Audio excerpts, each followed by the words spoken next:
Welcome to World Ocean Radio. I'm Peter Neill, director of the World Ocean Observatory.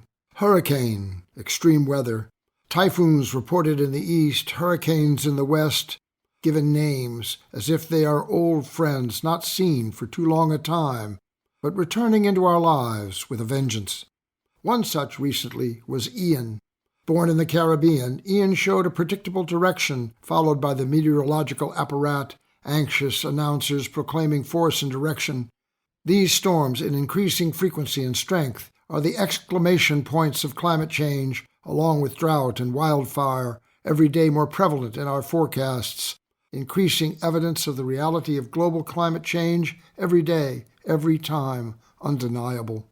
Ian hit Cuba, but proved eccentric, changed course away from the east coast of Florida and the Atlantic coast, veering to the Keys, then further west up the opposite coast to make landfall near Orlando.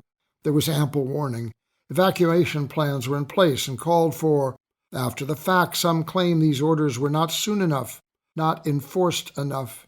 Some residents were deniers who ignored the fact, thus the impact, thus the consequence, and did not fare well. The post-hurricane aerial photograph shows the reality, an evacuation not of people but of entire neighborhoods, houses gone, vehicles asunder, palm trees shredded, roads inundated, beaches washed away, sending all the sand and discarded plastic off to Mexico. That photograph is a dramatic, sad selfie, captured in time, with the smiles and jokes and happy moments erased, leaving only the detritus of a place, a neighborhood of young families or retirees gone in the wind, in the sound, in the waves, as if they were never there. The ocean is both symbol and reality of time, of change, and one storm, one swath of destruction, one eviction of a community means nothing in its passage. To those displaced, of course, it means everything, and they are left to reinvent their lives. The government will excuse and procrastinate. The insurance money will be too little too late, and the tide and sand will cover up the ruins, the drowned family rooms, the family mementos and collections, the scrapbooks, the albums, the old love letters, and reclaim what was once for them the details of a home. I look at those photographs and see cemeteries, an erosion of lives swept away, memories buried, futures forever changed. What is the price of denial? How is it measured? Estimated losses, cost of restoration, insurance claims, government emergency relief, lost wages, cost of relocation, political accountability for lack of leadership and preparation. Who pays? In truth, we all pay, and the time to redress and meet the climate challenge may soon be gone. Governments and corporations are reneging on their climate pledges. The hypocrisy of best intentions by market-fearing investment banks, short-term financial managers, campaign politicians, and dithering bureaucrats is revealed by Ian's destruction.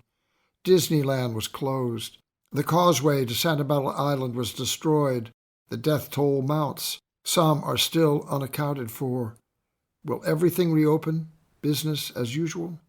Who will accept responsibility for this disaster? Ian was not finished. He wandered east into the Carolinas, then north, bringing torrential rain all the way to New England and the Canadian Maritimes.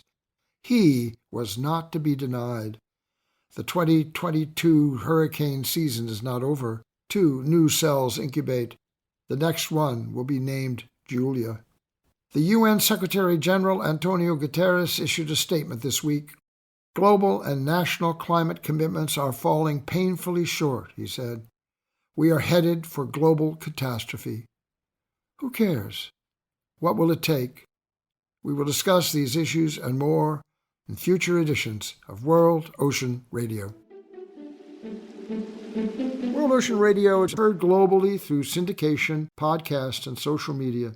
We are grateful to WERU Community Radio Blue Hill, Maine, where it all began, to all our affiliates and subscribers, and to all citizens of the ocean worldwide, whose understanding and support of ocean conservation and renewal is key to civilization and survival.